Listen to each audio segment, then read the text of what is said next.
So this video is all about the review of the central dogma.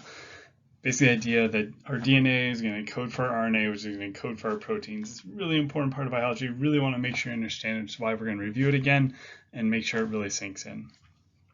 So the whole idea here is understanding that all of the traits, all the things that you express, like curly hair, brown hair, blue eyes, whatever your trait is, it all comes about because of the proteins that are in charge of creating the expression of whatever that part of your body is.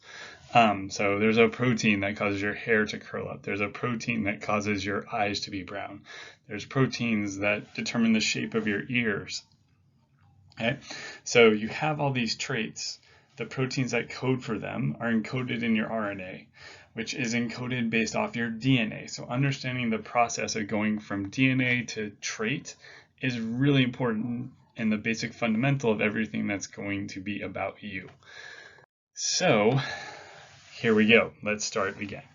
So here we have a gene. We have a gene in the red box here. And you can see we have the coding of the DNA with our base nucleotides, A, T, G, and C, and their paired nucleotide on the other side.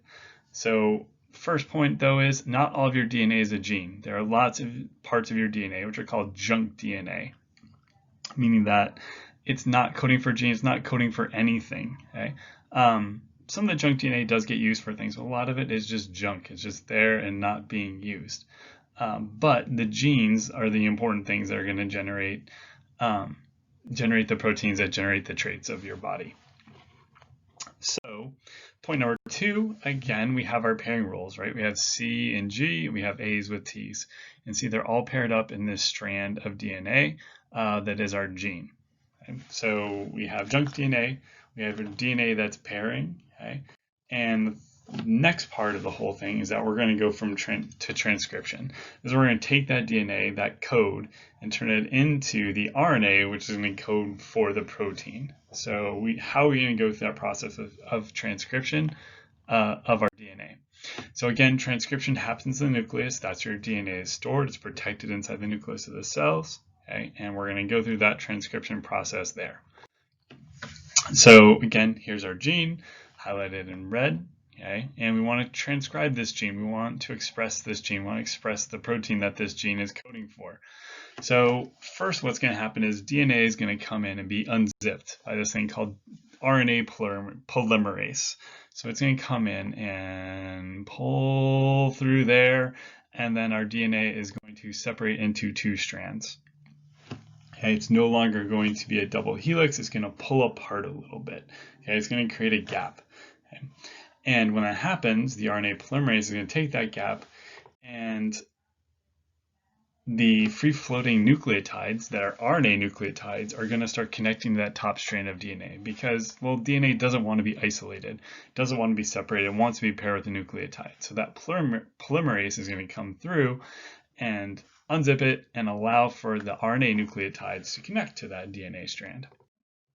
Now, when that happens, notice floating around in the cytosol in the nucleus, there is no thymine. Okay? There is uracil. So the thymine has been replaced by uracil in RNA. So there's no T's floating around, it is only U's. So when you go through your pairing, the T is going to be replaced by the U. Not in the DNA, but in the RNA strand that gets put together. So right here, just like usual, we pair T with an A. Okay, next T also gets paired with an A. Now you would think this A is going to get paired with thymine, but no, this is where the uracil is going to come in. So now we have a U. And we just keep going along. It's just going to keep pairing up the base pairs with the RNA nucleotides. C is going to pair with G. Eventually you get your full, what's called an RNA transcript. So you have all of your complementary base pairs with each other, except for the fact that uracil is in the place of thymine. So now what happens with this RNA transcript? Okay, well, it's going to separate out and it's going to move out and be transferred to somewhere else. And then the DNA is going to fuse back together. It's going to zip itself back up and go back to its normal arrangement that it was in before. And now our RNA is ready to be processed. So the first step of that process is where we have a spliceosome. The spliceosome is going to read that RNA transcript and it's going to cut out the introns. Remember, the introns are the things that aren't going to get transcribed. They're not going to be part of the RNA that leaves the nucleus. So the spliceosome has an RNA code that it's looking for. Say in this case, in this gene, it's CGAGU. Yeah, you can see that highlighted in the RNA transcript. And this isn't going to be the same in every single gene. Okay, the intron's not always going to have that same code. It's going to have different codes in different genes. Okay, so the spliceosome goes through. It's reading that RNA transcript, and it's going to look along. Oh, I'm going to cut that out. So it's going to eat out that intron. Okay, and now we're going to have 2 exons and the intron being removed. Okay, so the spliceosome has now removed that part of the DNA that the gene doesn't need and doesn't care about. And now you have your 2 components that are the exons, and those 2 exons will fuse together and become the full messenger RNA transcript that is going to actually leave the nucleus. So this messenger RNA is the thing that leaves the nucleus to go be transcribed into a protein. So it's going to move to the cytoplasm, it gets way out of the cytoplasm, and it's going to find one of these ribosomes, okay? And it's going to find one of those ribosomes, and that ribosome is going to go through the process of the protein translation. So this is when we go RNA and turn it into a protein. So again, messenger RNA goes to a ribosome.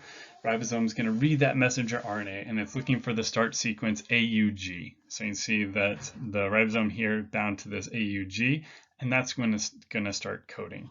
And remember, based on what we did last week, okay, it's going to start looking for codons, and codons are pairs of 3 RNA nucleotides. Okay, so this first codon codes for a specific amino acid that's going to go into our protein. So CAA. We can use our little chart here and see that CAA is GLN and GLN is glutamine. So what's going to happen? Well, that amino acid is what we're going to code for, is glutamine. And we're going to have this thing called transfer RNA. These transfer RNA, our molecules, are going to bring that amino acid to the ribosome to start putting them all together to make our protein. So the transfer RNA goes off, grabs a glutamine, and brings it back. And then another transfer RNA leaves. The next codon comes in, which is GAU, codes for ASP, so it's going to go get an aspartate, and it's going to go grab that aspartate, bring it back over, and it's going to bind to the glutamine that's there. So now we have 2 amino acids in our protein. And then the process keeps continuing. So you have AUU, codes for ILE, bring that in. Now we have 3 amino acids in our protein until we hit a stop codon. So in this case, we hit the UGA, which is the stop codon, as we see over here on the right. So now that we have that stop codon, our protein's done. Our gene has been transcribed. We cut out the DNA, the introns that didn't matter. We had our messenger RNA bind to the ribosome, and we have our 3 amino acids that our protein consists of. Okay? And that is the final protein product of our gene. So there you go. A protein is simply a sequence of amino acids put together. Now, what happens with that protein? Well, maybe it's a protein that codes for curly hair. Maybe it's a protein that codes for brown eyes or brown hair, or maybe it's a protein that codes for whatever it is. Okay? But now that we've gone through the process of translating that messenger RNA into a protein, that protein will be expressed, and we express the trait that corresponds to it.